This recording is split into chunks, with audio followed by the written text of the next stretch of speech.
плюс 1, т.е. минимум 5 човека. То 5 човека съберат ли се, ще отворят секцията без вас. И вие няма да може да видите лентите наранени ли са, не са ли, някой влизал ли е вътре и какво е правил.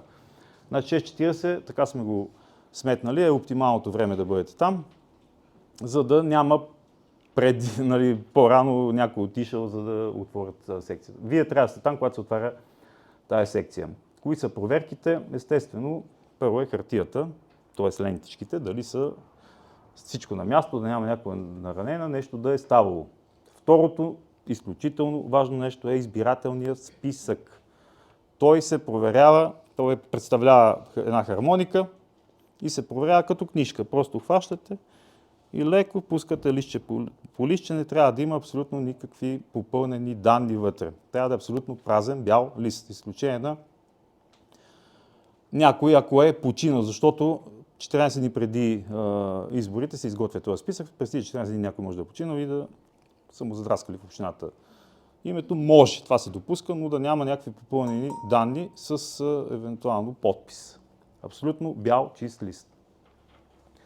Кутиите са прозрачни, вижда се дали има вътре нещо пуснато, трябва да са празни и се запечатват с хартиена лента, която вече е с вашите подписи и печата на самата секционна комисия. Той е в запечатан плик, не се отваря в съботата, а в неделята има една процедура по нараняване. Нараняване на печата. Значи това представлява самия печат. Правоъгълник с номера на секционната комисия. Какво означава нараняване? Има си макетно ножче, което вие с материалите, вземате на макетно ножче и режете парченца от някъде от контура. Тоест не е само една дръскотинка, а някакви парченца, груби. Бъдете груби, не го жалете, това е едно клинче тук, някакви 2, 3, 4 дори. Ако вие не го правите, някой колега го прави, след като свърши, кажете, дайте и аз едно парченце за спомен да си взема. Да е ясно, че този печат е уникален за вашата секция. Защо е важно това? Защото този печат се вади за отрицателно време. А това нараняване е уникално. Няма как някой отвън да направи абсолютно по същия начин нараняването, за да го дублира. А защо му е да го дублира? За да си печати отвън бюлетинки. Да. Важно е това нещо, вземете си парченце за спомен. С този печат печатите лентичката, с която запечатвате прозрачните кутии. Те са запечатани вече след като са сигурни, че вътре няма нищо и на отвора, процепа, в който се вкарват самите бюлетинки, слагате едно А4 отгоре, за да се блокира входа, че някои избиратели излизат и просто инстинктивно мушкат вътре бюлетинката и тя автоматично не е валидна. Преди да се вкара, трябва едно печатче да се сложи. Има ли бюлетина без печат, е невалидна. Протокол се прави за това нещо, 3 идентични печата, елементарно, има го в методическите указания, няма да се спирам на него. Машината, идва IT-то, който поддържа самата машина и трябва да направи две такива стартови разпечатки. Първата е системна разпечатка, която съдържа хеш-кода, който съответства на самия софтуер. Не съм много наясно с това нещо, обаче трябва някакви номера там да съвпадат. Втората обаче е супер важна, така наречената нулева разпечатка. След като се разпечата, всички партии трябва да се убедите, че са нули. Да няма никакво гласуване, да не е имало през нощта. Абсолютни нули. Акцентирам на трите основни проверки.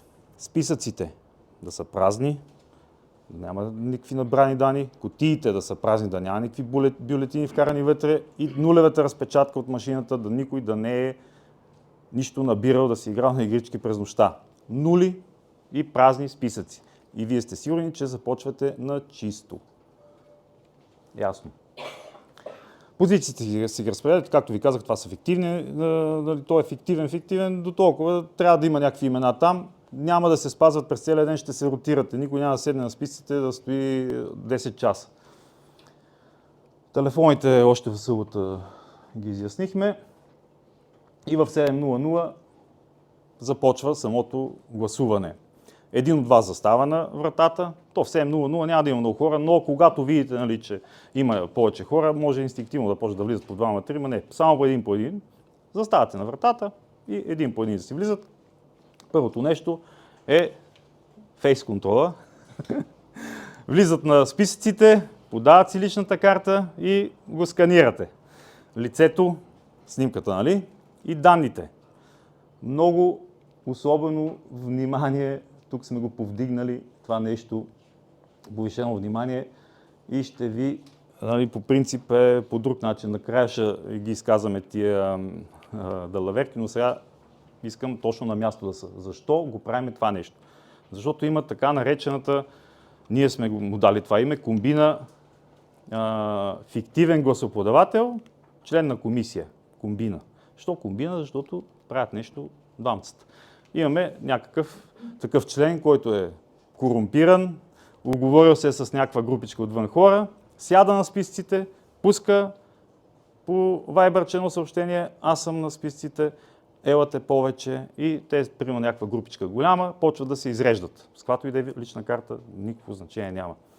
Той знае много важна информация от ГРАО, кои хора са в чужбина, имат мъртви души починали и започва техните данни там да си ги описва на местото на този човек се явява, обаче ще може да не, нали, няма нищо общо с тези хора и гласува вместо тях. Минава си без никакви проблеми и така се завъртат, може дори да се повторят примерно след 10-15 минути с някаква шапчица, очилца, друго якенце не ще си е сложил. Вие едва ли ще го забележите. И минават много така гласчета, които са... Как се хваща това нещо? Много трудно. Трябва вие да сте на списците, за да гледате това нещо. Ако някой ви се стори, нали, съмнителен и вие не сте там, просто имате право, отивате отзад, да видим тук, този човек май мина нещо ми съмнително, да видим дали е той. Имате това право, отивате и го проверявате. Супер нагло е това нещо, преди няколко месеца сме го разбрали и затова ви обучаваме да ви кажем за тези неща. Най-важната позиция е списъците, защото това нещо най-трудно се хваща. Ако можете, там се задържите повече. Така, приключвам с това нещо. Казваме, че е редовен човека, намерили сме го в списъка и го питаме. Задържаме личната карта, попълваме ги тихичко, без да, нали, на глас да се казват данните. Питаме го на хартия или на машина. Той избира хартия. Пращаме го при колегата, който е на хартийните бюлетини.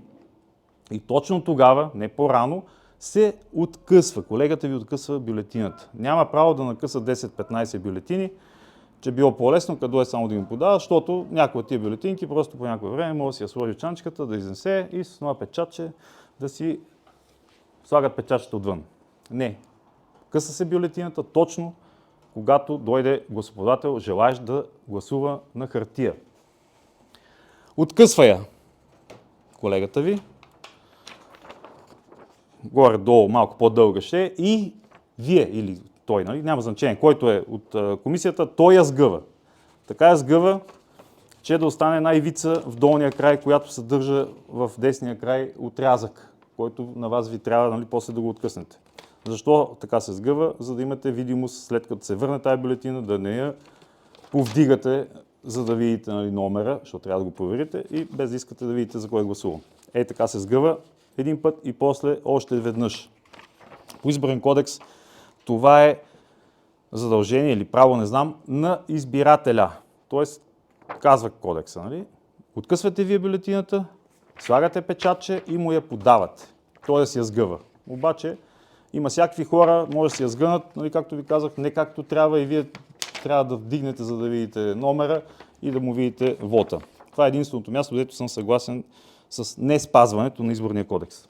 Вие я сгъвате. Значи, разбрахме се как я сгъвате, обръщате един печат и му я подавате да си гласува. Задържането на личната карта Моля? е проблем. Не е проблем, това си е по изборен кодекс.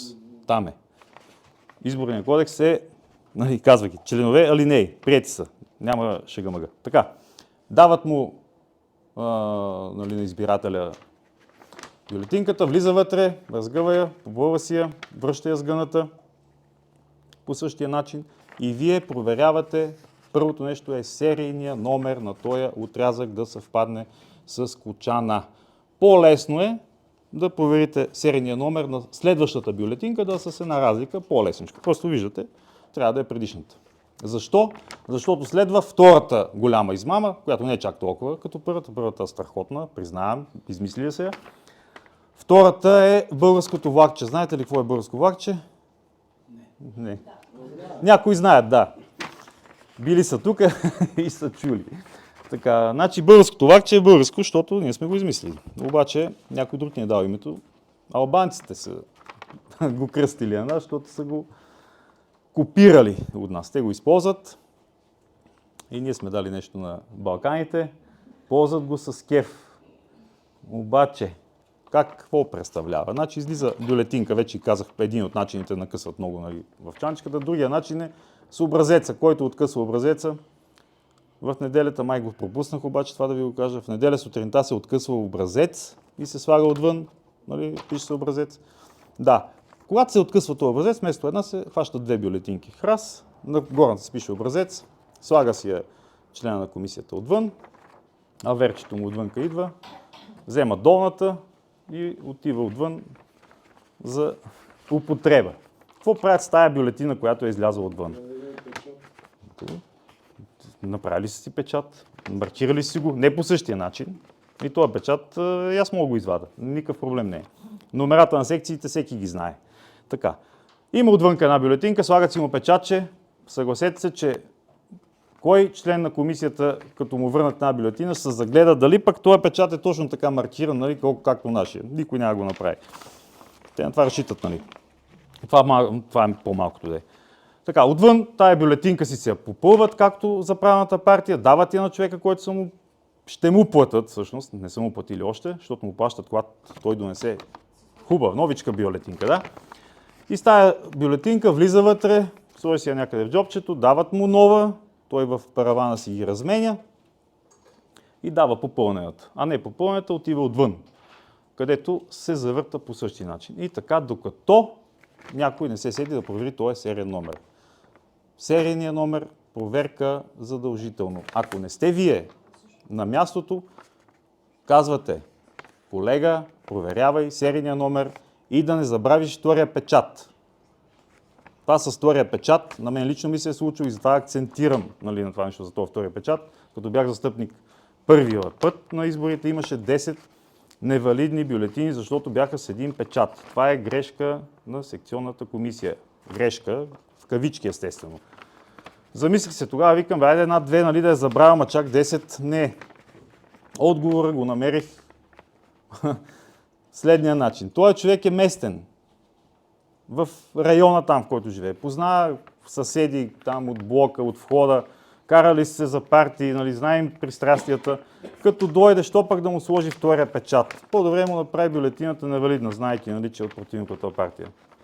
Просто не слага втория печат. Мушка е там, тая става невалидна.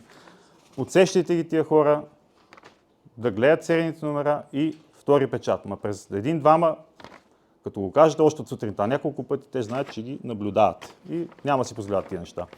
При списъците по същия начин. Още в начало. Дори да не ви се стори пък съмнителен, не сте там. Я да ви тоя дали е същия, който пак ще ги стреснете, пак няма да си позволят тия неща да ги правят. Още първите 1-2 часа покажете, че сте компетентни, знаете за какво става въпрос, знаете да въверки какви могат да стават и те ще се поукрутят. Така, проверявате серийния номер. Всичко окей. Откъсвате отрязъка, слагате го в кутийката, която е непрозрачна за отрязъци и обръщате и слагате втория печат. Давате му бюлетинката да си я сложи, той вие махате А4, което покрива процепа, той си я слага. Покривате отново, изпращате го на списъците, за да се подпише, че тогава трябва да се подпише, вече е гласувал и си взема личната карта и напуска помещението. Това е за хартияния вод. Решава машина. Пращате го при колегата, който е с картите. Те са 3 на брой. Обикновено ползват 2. Първа, втора и ги въртат.